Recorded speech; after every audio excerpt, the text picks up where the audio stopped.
Pérez, que está aquí a mi lado, y le damos la bienvenida. Muchas gracias. Y gracias, héroes. Gracias por venir. Gracias. Y ¿saben qué? Este señor, Saúl Pérez, que está a mi derecha, ¿quieren conocerlo? Mirá. Es el primero de la derecha que está leyendo nada más y nada menos que el diario Crónica. ¿Por qué? Porque nosotros siempre estuvimos juntos, firmes junto al pueblo. Y en ese momento ellos eran el pueblo, porque nos estaban representando a todo el pueblo argentino. Y lo primero que quiero preguntarle a Saúl Pérez, que debe ser una pregunta que él va a recordar seguramente, decime qué estabas leyendo en ese momento. Realmente y francamente no. Ya empezamos mal.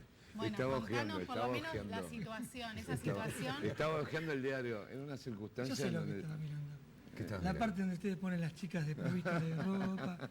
Y la verdad, vamos a decir la verdad. O sea que eso en 35 años no varió. No, la verdad que no, creo que no. ¿Recordás ese día? Sí, totalmente. Era el día en que estaba por llegar a Altieri, que iba a recorrer la isla, y llegaron los periodistas antes que llegue quien era el presidente de facto, y con algunos medios, con algunos diarios, y bueno, Crónica estaba ahí también cubriendo el viaje del presidente, y repartí, yo pedí un diario, me dieron, como pueden ver al lado mío hay otro compañero que tiene otro diario. Allí estaban en el aeropuerto esperando que lleguen proyectiles, ¿no? Sí, ahí estábamos esperando para descargar, sí, los elementos que venían, las municiones y demás, del barco, del avión. Estábamos esperando un Hércules 130 que traía las municiones y demás. Y bueno, ahí están mis compañeros todos mirando para acá, y el que está, uno de ellos me dice: che, negro, fíjate que ahí están sacando fotos los medios que ponen. Yo le digo: yo no le digo hola a la prensa, me pongo así a leer el diario. Y soy el único, yo y mi compañero que está al lado somos los únicos que estamos con... ¿Qué edad Los otros tenías están ahí? mirando. Nosotros teníamos 19 años, yo cumplí 19 el 11 de enero del 82. Así que bueno, tenía 19 años. Gustavo, ¿qué significa ser un héroe de Malvinas 35 años después? La verdad que eso nunca lo asumí. O sea, Igual nosotros tenemos una frase que para nosotros los héroes son los muertos. Compañeros que quedaron muertos allá, ¿no? Sí, también. Pero ustedes también, porque tuvieron igual la estamos suerte de bastante poder volver. acostumbrados, y últimamente que héroes sean Del Potro, Las Leonas. Digo, hay como una cuestión con la palabra héroe bastante Por eso devaluada. yo empecé con el significado de la palabra. Sí, héroe, por ¿no? eso fue muy interesante, digamos, ¿no? Pero digo, está bastante devaluada la palabra en sí.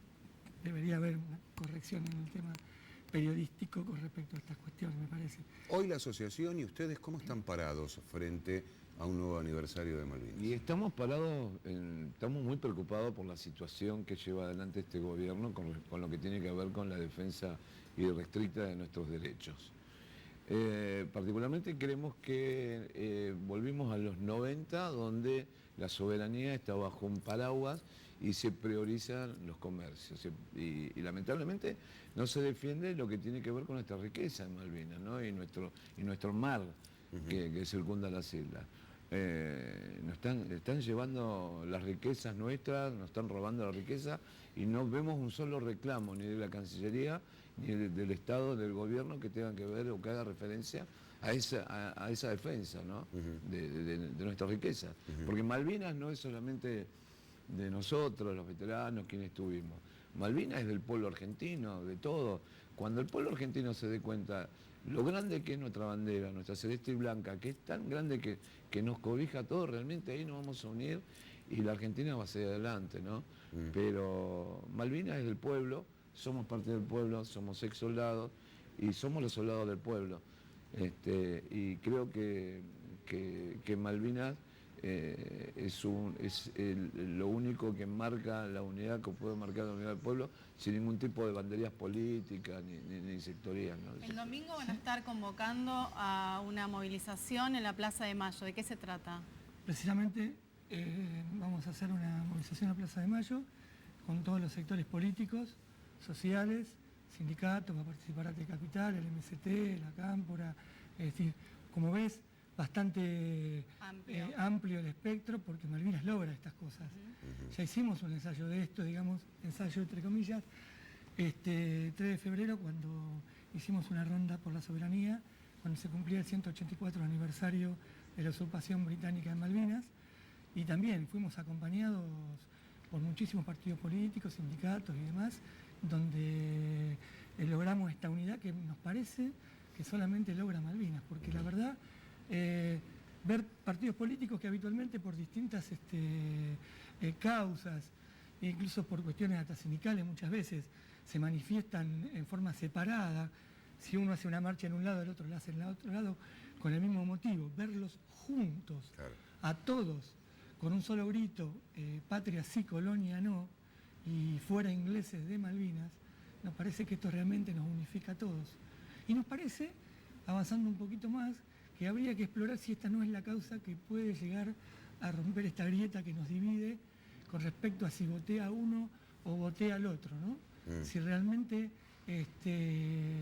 la soberanía argentina no es el tema, y a través de Malvinas que pueda unificar a todos los argentinos para un destino distinto y común, ¿no? Estamos viendo esto. Yo recién escuchaba a Saúl que él decía, después de haber estado en territorio de combate y después de haber vuelto, después de haber vivido todo lo que se vivió, lo que significa para ustedes Malvinas. Pero cuando iban hacia allá, ¿qué pensamiento tenían? ¿El mismo que ahora?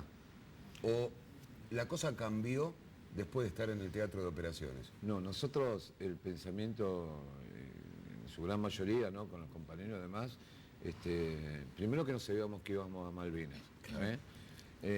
Segundo que sí, que estábamos frente a un hecho bélico, ¿no? Correcto. Al haber recuperado Malvinas. Pero no sabíamos que íbamos a Malvinas. Cuando nos tocó, cuando nos enteramos ya estábamos en Malvinas, porque llegamos a la noche. Yo llegué un 13 de abril a Malvinas, sí, con mi unidad. Y nada, bueno, estamos acá. Esto es territorio nuestro y recordábamos, mirá lo que te graba, ¿no?, cuando vas a la escuela. Por eso digo, los docentes son, para nosotros los respetamos mucho, los amamos y realmente apoyamos tanto la lucha de los docentes, porque ellos nos marcaron desde muy chicos que las Malvinas son argentinas. Digo, y esto es lo que nosotros decíamos en Malvinas, decir, bueno, lo que nos enseñaron la maestra hoy lo estamos pisando, hoy estamos acá defendiéndolo, digo, lo que nos enseñaron en la primaria. Claro. Y francamente te digo que lo hicimos y la verdad que estuvimos todos, los soldados, todos en su puesto de combate, todos peleando hasta con la culata de los fusiles en última instancia. No hay un soldado británico que hable mal de los soldados de la tropa, todo lo contrario, hablan con que se enfrentaron con soldados con arraigo, con valor, y que defendieron sus posiciones y muchos murieron en sus posiciones. Sí. O sea, mucho entregaron. ¿A vos te tocó eso, la lucha cuerpo a cuerpo? No, yo no llegué cuerpo a cuerpo, a mí me sacaron, yo volví herido por una esquirla de una bomba, me dejaron fuera de combate el 14 de junio a las 3:20 de la mañana. Nos estaban atacando y yo caí herido en ese momento. Sí, y bueno, no quería decir, reafirmar un poco eso también, no hay un ejemplo de un soldado que haya desertado. No hay un ejemplo de un soldado que haya desertado. Sin embargo, hay ejemplos de oficiales y suboficiales que te iba a preguntar. Sí, de mi unidad, contado esto por un subteniente que se quedó a combatir, los vio como se iban en fila india, 12 entre suboficiales y oficiales. Y ante haberle hecho la pregunta, mi teniente primero, ¿qué hace? Cruzaban justo un puentecito y tuvo la alternativa de fusilarlos, porque esto está previsto en tiempos de guerra. Y realmente me dijo, mira, Gustavo, la verdad no me animé, pero le pregunté, ¿qué hace mi teniente primero? Y le dijo, yo tengo 2 hijas que quiero ver crecer. Y bueno, yo creo que todos queríamos la vida, ¿no? Claro.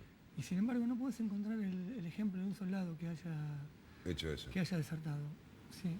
Después, bueno, de que vieron morir a sus compañeros, que bueno, en tu caso volviste herido, ¿cómo fue ese regreso a casa, el reencuentro? El reencuentro con mi familia, yo no voy a dejar de recordar a mi viejo cuando lo dejaron entrar al hospital. Esta emoción de Saúl ya la veía viendo hace unos 5 minutos. Porque cuando empezó a hablar de Malvinas, le vi que le empezaban a brillar los ojos. Sí. Y es muy fuerte para excombatientes, porque siempre pasa lo mismo. Siempre cuando tenemos que hablar de este hecho puntual y cuando se acerca un aniversario, con la mayoría de los excombatientes con las que yo me he encontrado, pasa esto. Pero son lágrimas de emoción, son lágrimas de recuperación y tal vez son las mismas lágrimas que ellos derramaron cuando llegó el momento de la rendición. ¿Cómo fue ese momento? Fue tremendo porque yo estaba herido y estábamos en una habitación en el Hospital Militar de Puerto Argentino y no sé por qué estábamos en el ventanal mirando y vemos como arrian la bandera argentina los británicos y suben la bandera británica, ¿no? Y la verdad que fue muy doloroso esa situación porque ¿Sentiste lo mismo que uno dice tu piensa... remera? Sí, totalmente. Mirá, Sí. le voy a pedir al señor director que se pare, si podemos mostrar esto. Mirá, esto es lo que yo decía al principio. ¿Sí? Él la tuvo que ver en el teatro de operaciones y la tuvo que ver realmente cómo se izaba. La izaban los ingleses, claro, los que, entre comillas, habían ganado. Pero hoy, a Saúl y a muchos excombatientes, les pasa esto. Esto es lo que ellos sienten. Sí, Gracias. totalmente. O sea, es que, entonces volviendo, cuando yo volví a acá, que nos trajeron a la oscura de noche, estaba internado en el Hospital Militar de Campo de Mayo. Entonces, cuando mi viejo me vino a ver, sabía que yo estaba herido, pero no sabía qué tipo de herida tenía ni cuál era la herida. Lo primero que hace mi viejo es tocarme las piernas, por arriba de la sábana, ¿viste? Cuando tenía la sábana puesta, me tocó las piernas. Y ahí es como que él recuperó los colores, además me abrazó y dijo, bueno, no importa lo que tenés, estás vivo, estás entero, en cierto modo. Porque bueno, había compañeros que estaban en el mismo lugar donde estaba yo, que estaban mutilados y que estaban en silla de ruedas, habían perdido las piernas, los brazos. Claro. O tenían pie de trinchera y los tuvieron que apuntarle el miembro Claro, inferior. pie de trinchera y demás. significa congelamiento. Congelamiento, sí. Pero fue muy doloroso. Yo siempre lo hablo con mis compañeros y coincidimos muchas veces que fue más doloroso el retorno, la posguerra, que lo que realmente fueron los días de combate en Malvinas. Claro, porque volvieron por la puerta de atrás. Volvimos por la puerta de atrás, pero cuando volvimos nos dieron la espalda. Nosotros hace muy poco tiempo que volvimos a estar, digamos, en el corazón de la gente o que la gente nos reconozca, nos vea, y solo es por mérito de los propios veteranos, ¿no? De los centros de veteranos y demás que no han bajado las banderas, que siguen con la lucha, que se movilizan, que dan charlas en las escuelas, en las universidades. Digo, hemos sufrido mucho la desmalvinización, hemos sufrido mucho, hemos sido discriminados al volver, no se podía conseguir trabajo, no teníamos obra social. Digo, fue muy difícil y a eso sumarle más de 500 compañeros que se han suicidado a lo largo de estos años, ¿no? Claro. Digo, hay una falta de contención concreta en lo que tiene que ver en materia de salud para el veterano de guerra. Así es. ¿Qué pasa que todavía hay? Te doy un pequeño dato, Sí. ¿no? De lo que dice Saúl para reforzarlo. Existe una ley que dice que nos tienen que hacer una junta médica. Jamás la hizo el Estado. Jamás le interesó saber en qué forma volvimos, qué tratamientos habría que aplicar para las secuelas que tenemos del estrés postraumático. Sí. Y en esto digo Estado porque todos los gobiernos hicieron exactamente lo mismo. ¿Qué ley es esa? La ley 23.109 establece en el artículo 2 que se debe realizar una convocatoria nacional de salud obligatoria por parte del Estado y después, desde ahí, dictamina exactamente cada paso que debe darse y dice la ley incluso hasta la alta definitiva. Bueno, el Estado siempre, al no aplicar esta ley, ha realizado una omisión criminal. Nosotros lo responsabilizamos de la muerte de todos nuestros compañeros. No solamente de la muerte de las llamadas por suicidio, sino de aquellas también llamadas naturales, de las que a veces se relatan, como la de algún compañero que pesa 230 kilos, tiene hipertensión, diabetes y una serie de enfermedades más, y sigue comiendo, tomando, bueno, termina explotando obviamente, Sí. y a esto se le llama muerte natural. O la del compañero que va en un auto a 220 kilómetros por hora y en la curva no dobla. Claro. Digo, cuánto tiene de muerte natural y cuánto tiene también de potencial suicidio, ¿no? Todavía quedan cuerpos sin reconocer, ¿no? En las Sí, Malvinas. Digo, Quedan 123 compañeros. en esto el Estado ha avanzado, se ha Sí, ya en el comprometido. invierno van a comenzar las tareas en el marco de lo que es la actividad de la Cruz Roja Internacional y el acuerdo entre Gran Bretaña y Argentina, y de acuerdo a los protocolos y estándares internacionales, y con la participación de expertos de distintos países, incluso del equipo de antropología forense de la Argentina, que lamentablemente tiene tanta experiencia, ha tenido que adquirir tanta experiencia. Se va a realizar la identificación de los 123 cuerpos. Queremos decir que no es como se está diciendo, de que se van a maniobrar los restos y demás. Va a ser todo muy cuidadoso, todo muy cuidado, y realmente se va a hacer, como te decía, con protocolos de la Cruz Roja, y no hay ninguna intención de repatriar. No sería repatriar tampoco la palabra, porque estamos en la misma Argentina, pero no se van a llevar tampoco al territorio los restos de nadie, y se van a volver a depositar una vez realizado el trabajo, esos mismos restos en el lugar en que estaban, y en un plazo prudencial de tiempo se va a saber la identificación de dónde está cada uno de los compañeros. Y también decir que es falso esto de agitar algunos fantasmas para que esta tarea no se realice con el tema de denominarlos como NN, porque claro, es cierto que no son NN, las que son NN son las tumbas, Claro. que no se sabe ¿Quiénes en están cada una de en las cada tumbas. lugar? Y además que se denomina NN no solo al producido de la represión en la Argentina, sino que en cada caso, cuando usted da una noticia, se encuentra un cadáver y demás, y no se sabe quién es, se lo denomina sin nombre o NN. Exactamente. 35 años después, ¿ustedes se sienten reconocidos por la sociedad? Es que, en cierto modo, yo creo que hace falta que la sociedad le dé la bienvenida a los que estuvimos en Malvinas. Faltó eso, todavía sigue faltando ese recibimiento que no han tenido los veteranos, los ex soldados, los que participaron en la guerra de Malvinas. ¿Y cómo tendría que ser ese reconocimiento, su criterio? El pueblo en las calles, mirando, reconociendo y viendo pasar a quienes tuvieron la oportunidad de defender un territorio argentino como es nuestra Malvinas. ¿Pero eso tendría que ser organizado o tendría que ser espontáneo? Debería darse la situación de organización por parte de un Estado nacional que brinde los elementos para poder hacerlo y llevarlo adelante, convocar y brindar la posibilidad de que así como nos trajeron del norte o del sur o del oeste y fuimos a Malvinas, también que los traigan acá a Buenos Aires porque tienen rostro. Cada soldado tiene una historia de su vida en Malvinas, cada soldado es un libro aparte, cada uno vivió de una manera u otra la guerra de Malvinas. Entonces la gente tiene derecho a conocer y saber y reconocer el rostro de quienes estuvieron 70 días en un pozo con frío, con hambre, con miedo, con ciertas necesidades y defendiendo ese territorio nuestro, ¿no? Sí, Vos y sabés que- enfrentando, disculpame, Sí. corolario, a la tercera potencia mundial, ¿no? Asistida por Estados Unidos y toda la OTAN. Claro. Sí, eso hay que decirlo para dimensionar un poco más eso. Y te voy a dar un dato que... Y no sé, algún que otro país latinoamericano que colaboró también. también que dio sus bases y demás. Pero quería decir un dato que no es muy conocido y que creo refuerza mucho más todo eso. Porque a veces se relativiza la guerra de Malvinas y se dice, solo fueron 74 días.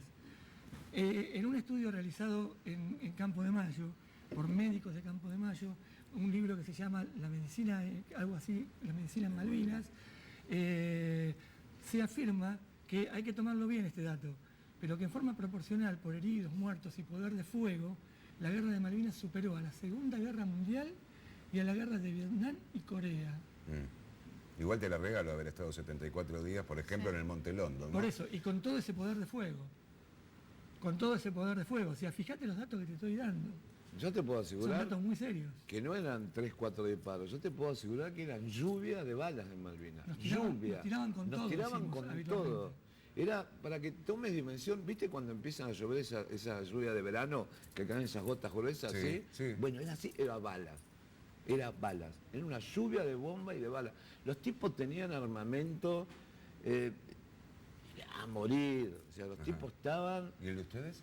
Y nosotros era un FAL que por ahí si teníamos que tirar repetición, ráfaga, en ¿qué repetición pasaba? dilataba el cañón, los cargadores, el resorte no era, ya no estaba en condiciones. Perdón. Imagínate que ¿cómo? estábamos Si en un lugar tirabas en húmedo. repetición, Y dilataba el cañón, ¿Se podía dilatar el cañón? se Sí. dilataba el cañón.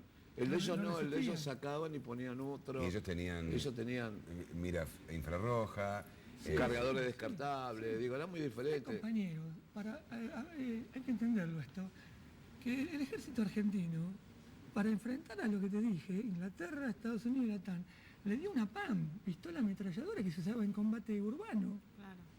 Digo, no solo muchos de los oficiales y suboficiales, y esto explica muchas de las cosas que pasaron en Malvinas, estaban entrenados para el combate urbano, hicieron sus cursos en la Escuela de las Américas para la represión interna, digamos, porque esa era su hipótesis de combate, y llevaron los métodos de tortura también, como estaqueo, Sí. el magneto de la radio para también picanear, Sí. el enterramiento, el simulacro de fusilamiento, todo esto es en las causas penales, sino que también las armas para combate urbano les dieron.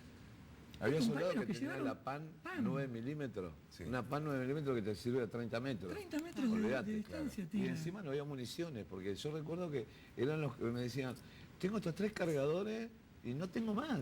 Entonces, 3 cargadores de PAN. No habían ¿Cómo llevado era un una día sola ahí en caja de 9 Malvinas? ¿Cómo era milímetros. un día en Malvinas para ustedes? Nosotros nos despertábamos a la mañana, tratábamos de sacarnos la ropa lo más que podíamos para poder aprovechar esa hora, media hora de sol que había, para secar las medias, para secar el pullover y sacar la bolsa de dormir del pozo, porque en el pozo constantemente las paredes chorreaba agua. claro, el terreno era... Era como una esponja, Malvinas, Arcillosa, digamos. sí, arcillosa. Claro. Entonces aprovechamos esa hora que había un poquito de sol para poder secar las medias principalmente que estaban empapadas Es por y la entraba bolsa. el frío, ¿no? Que Y la tenías bolsa. un par de Y medias. teníamos, sí. Y después, bueno, esperar la comida, que era un jarro de té o café con 2 galletitas y hasta mañana.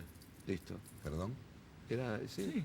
sí. una taza de té y 2 galletitas. A veces. Agua sucia era, agua Cuando no sucia. había digamos. combate. Le decían guiso y era agua sucia. Era un... Porque te explico una cosa que pasaba. Yo estaba en un puesto avanzada, estaba delante de la compañía mía. Estaba London, Sí. y después de London estaba Wheeler Ridge, donde estaba yo. Mm. Pero además de estar ahí muy cerca de London y muy cerca del enemigo, en mi caso estuve en la avanzada de combate. Sí. Éramos 12 soldados que teníamos la misión de dar la temprana alerta sobre la presencia del enemigo. Sí. O sea que ahí se nos dificultaba mucho más todo. Por ejemplo, nosotros dormíamos vestidos porque no sabíamos en qué momento. Teníamos encima la Aparte responsabilidad. dormíamos vestidos porque no teníamos Hacía más nada frío. para poder. No, claro, pero aparte frío. por una cuestión también de que no sabíamos en qué momento íbamos a detectar la presencia del enemigo Claro. y transmitirla a la compañía. Sí. Entonces no podíamos tardar tiempo en vestirnos ni nada por el Estábamos estilo. dispersados en primera línea, en lugares donde eran, digamos, lugares De que alerta, podían digamos. desembarcar. Y en los- trincheras. Sí, En ¿Y trincheras. cuánto tiempo en una trinchera? en pozo. Yo estuve Por Un tiempo ejemplo, estuvimos en carpa primero, primero en hasta carpa, que... Pero digo, una empezaron semana. a eran combate. horas de estar allí. Eran horas ¿Cómo? en trincheras. Todo el día. tiempo. Todo el día. Todo el día. Todo el día en una Dormíamos en la trinchera. Dormían en la trinchera, Dormíamos, comían. comíamos. Comíamos. Lo que se imaginan, en la trinchera, al costadito. Esa era nuestra vida, así transcurría nuestra vida. Sí, te voy a contar una historia. En algún momento ya habían empezado los combates y demás. Los combates aéreos habían empezado, los bombardeos, porque pasaban los bombardeos y todo. Como decía Saúl, por ahí estaba el sol un domingo y atacaban los domingos, porque había un viejo chiste que decía que, no sé si chiste o no, que les pagaban El doble. horas extra, el doble. No sabemos. Pero la realidad es que estábamos todos, por ejemplo, en las laderas de los montes, haciendo secar todo y qué sé yo, tratando de distendernos un domingo, porque el sol te llamaba a eso, digamos, y tenías que tratar de lograrlo. Y estabas ahí, y pasaban los aviones, los Sí. bombarderos, y tiraban las bombas, Sí. y caían a 400 metros, 500, así, y decía, pasó lejos. Pasó lejos. Y seguías haciendo lo tuyo. Claro. A la noche Digamos. estaba Ahora, el ¿y dormir cañoneo cómo? naval, ¿Y- por ejemplo. A la noche ya A la estaba noche era el cañoneo el naval. cañoneo naval. Entonces vos a la noche estabas en tu pozo y sentías ¡blum! Claro, pasó. Listo, pasó, dormía. No, tremendo. Volvías, Sí. había silencio. 6 o 7 disparos así. Luego venía el silencio. Sí. ¡Bum! Listo, a dormir de nuevo, ahí caían todas, ¿viste? O sea, Sí. hasta que reglaba nuevamente el cañón y no tiraba la primera munición, no sabía dónde caía. Eran Una las- vez que caía, continuabas durmiendo. Eran las fragatas de la costa. Claro. Bombardeaban toda la noche porque eso era ablandamiento y nos destruía Y psicológicamente. de día era el bombardeo de los aviones, los Vulcan. Y aparte porque el otro día te enterabas del listado, Sí. el desastre que había dejado. Sí. Heridos, muertos, murió tal. Eso te iba tratando de ablandar la psiquis, hasta que un día, es interesante contarlo, estábamos ahí en la posición a la noche y escuchamos, porque la secuencia era tum, desde la costa, blum. Ya sentías que pasó. Entonces, y un día sentimos toda esa secuencia, qué sé yo, y sentimos otra cosa, un sonido raro, ¡dum!, mucho más fuerte, estridente. Y claro, empezó a tirar eso. Dije, ¿qué pasó? Y cesó el bombardeo de la costa de las fragatas. Sí. Y al otro día nos enteramos que habían llevado el 105. 105 El milímetros. 105 cañón. milímetros, que era lo único que tenía el alcance porque las fragatas aprovechaban que no teníamos armamento para repeler esas rondas que hacían todas las noches hasta que llevaron el 105 Te milímetros. digo que temblaba Malvinas cuando se tiraban terminó. los cañones nuestros, ¿eh? Temblaba Malvinas.